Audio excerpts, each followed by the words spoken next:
Hi guys, Neil the Grumpy Old Gamer back again with another vlog, and today it's going to be all about yesterday's big first day reveals at E3.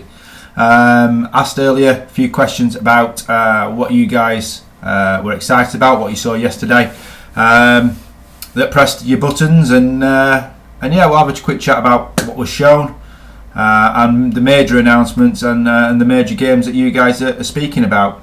Let's start off at the top.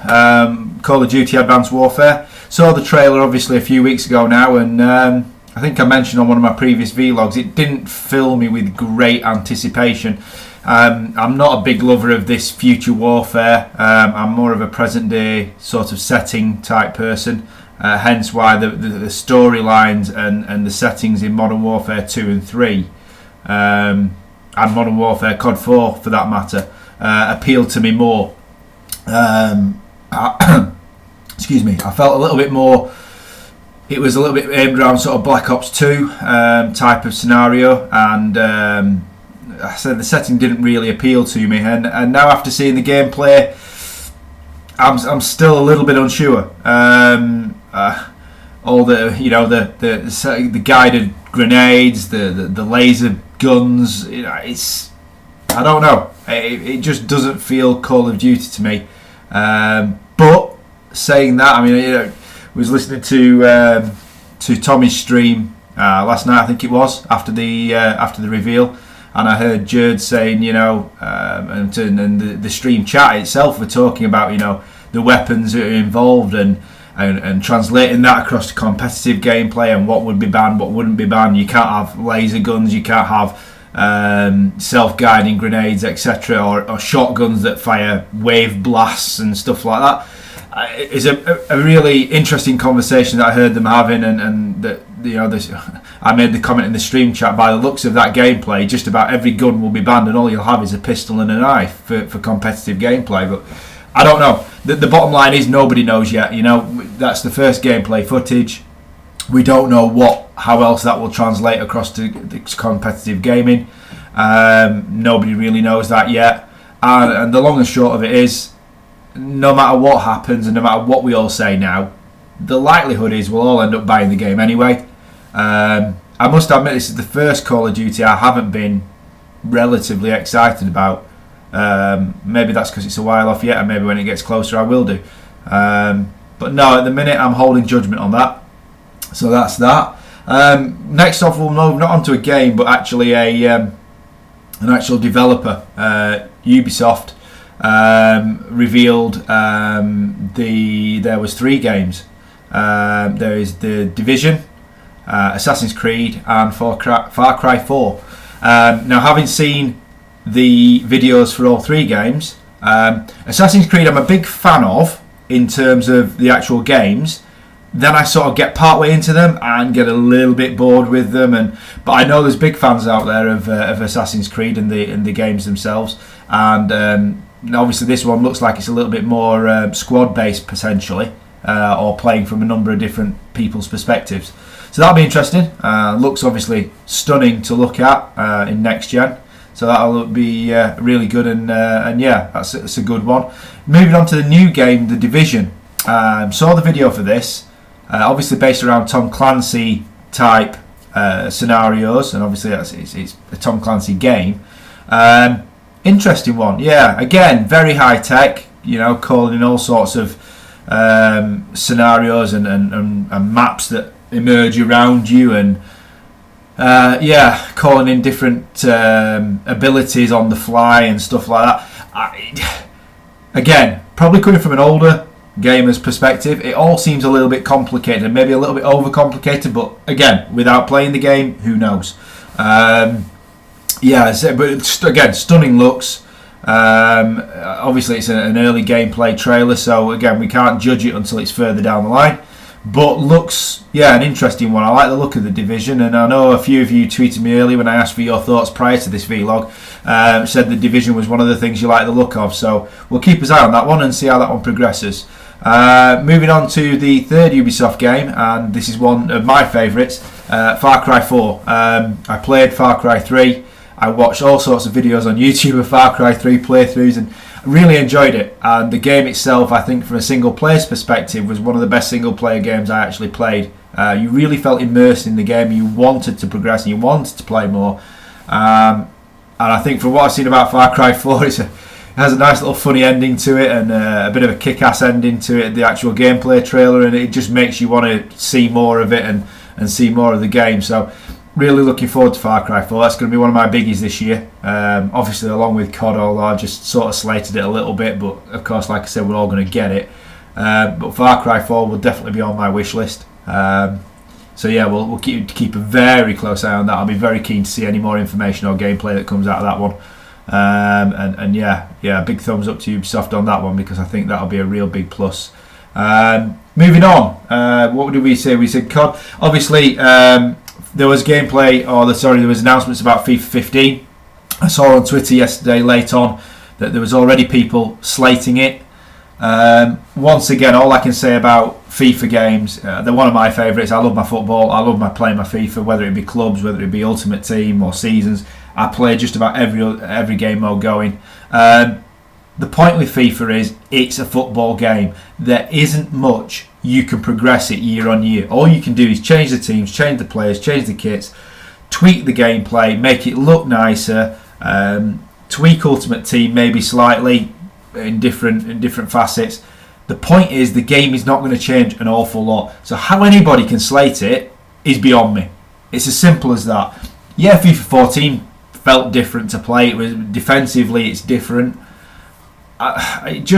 It winds me up a little bit that people will slate a game before it even comes out when you've only seen the basics of it, and especially a game like FIFA, because you can't change it that much. It's just, everybody knows that. You know, it can't be a surprise to people that the game doesn't change a lot year on year.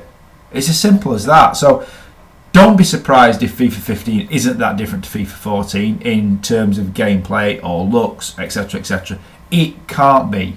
So just accept that you're going to get a new FIFA game every year. It's going to be slightly different to the previous one. In terms of certain aspects, it will be slightly better. In terms of other aspects, you may not like it as much. But the point is, it's the next FIFA game. And again, like the next Call of Duty game, the likelihood is we'll probably get it because we like it and we enjoy it and we'll play it. Excuse me. And there will be... Sorry, it's drinking Mountain Dew. It's sort of making my burp all the time. We'll always get it. And it's as simple as that. So, don't go out there slating it. You're going to get it. You're going to play it. Accept it. Simple as. So FIFA 15, as I say, we know we'll get more information from EA about that as we move on. So talking about EA, let's move on to Battlefield Hardline. Seen the gameplay, sort of brief gameplay vid for that this morning. Battlefield. I might upset some people saying this. I like Battlefield as much as the next man. I played Battlefield. I played Battlefield 3 slightly competitively on WGL. I haven't had Battlefield 4. I just didn't really see the need to get it. But basically, I didn't see. Again, it's difficult for me to say because I didn't play I haven't played Battlefield 4 yet. But I haven't seen too many changes. And looking at Battlefield Hardline, okay, they've got a new direction into a sort of cops and robbers scenario, if you like. But from my point of view, I see the HUD, I see the screen makeup, I see the game dynamics, and I don't see an awful lot changing apart from the actual game scenario. And it just feels like a rehash. And I know in terms of the game it possibly is, and I know I'm doing now what I've said for people not to do in terms of judging a game before I've even really seen it too much or played it. But it's the whole Battlefield scenario that it feels like they only really evolve it. And doing what they've done with Hardline, it feels... I don't know. I was going to say it feels a little bit cheap in terms of just taking a game and put it in a new world scenario. Again, I'm going to reserve judgment. I am a fan of Battlefield, no matter what I've just said.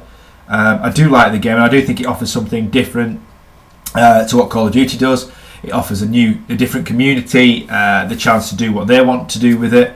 I know at Epsilon we have our Battlefield team, and the guys are great, and they're good at what they do.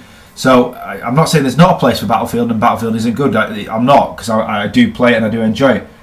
But at the end of the day, from my point of view, I think you've got to evolve the game a little bit. So we'll see what Hardline brings. I know the beta's out there, so hopefully might have a chance to have a look at that, and obviously that'll give me a better idea how to get back on that and judge it a little bit better, really. But let's wait and see on that one. So yeah, so that's Battlefield Hardline. Other than that, I know the new Halo stuff's out. I'm going to put it out there right now. I'm not a big fan of Halo. I call it Starship Troopers. I don't know. It just doesn't do anything for me whatsoever. Again, that may be going back to what I've said previously about not being a fan of sort of future warfare or anything like that. And I'm going to really make myself sound hypocritical in a minute because of what I'm going to go on about next. But no, not a big fan of Halo. I know there's many of you that are fans out there and are getting excited about the new Halo stuff coming out. So yeah, big thumbs up to you guys about that, and I hope that it brings you everything that you want, because I know some of the Halos recently haven't been possibly what the community have wanted in terms of looking at previous Halos. So I hope whatever's coming out is to your liking, and I'm sure we'll hear more about that, because obviously Halo being the brand and the title it is, any news will be big news. So we'll keep his eye on the Halo type of thing and take it from there. Hypocrite moment. I just said I don't like sort of future warfare type games and lasers and etc, etc. The big news for me, although it's some way off yet, is the news of DICE covering Star Wars Battlefront. I had the previous Star Wars Battlefront games on PS2, I think it was. Absolutely love. I'm a big Star Wars fan anyway, so obviously that gives it a slightly different slant to me. But just seeing that video of DICE and how they're developing it, and I know obviously more info is coming spring next year, so it's quite a way off yet. But still, that's really exciting news for me. I really love my Star Wars, and I really enjoyed the previous Battlefronts. So it's going to be really good from me to keep an eye on this moving forward. So I'll try and get any more info on that as it goes and try and bring that to you. But yeah, really excited about the Star Wars Battlefront sort of title being brought back, and I know there was big rumours that it was going to be done, but yeah, to see DICE are doing it as well. As I say, you know what I said about Battlefield, I do like my Battlefield, and I do like the things that DICE have done in general. So yeah, let's see how that goes, and hopefully it'll be a really good title. And yeah, it looks like the DICE have really put some effort into it in terms of the visuals. The visuals look stunning on that video. So yeah, fingers crossed on that it'll be a really good title. And yeah, I know we're a year off, but hopefully that year will go quickly, and Battlefront will be a real good one. So yeah, I think that's about it, guys. If there's anything else that I've missed, please leave me a comment. I'll try and reply to it. Sort of give me a like, give me a subscribe if you feel you want to. Thanks for watching. Hopefully if there's any more E3 information comes out over the next couple of days, I'll try and keep up with it. Keep a couple more vlogs out there and keep up. If there's any information that you think I should be covering or I've missed in this, as I say, drop me a message either on Twitter or in the comments below. And yeah, thanks for watching, guys, and enjoy the rest of the E3 information that comes out, and we'll hopefully speak to you soon. See you now. Bye bye.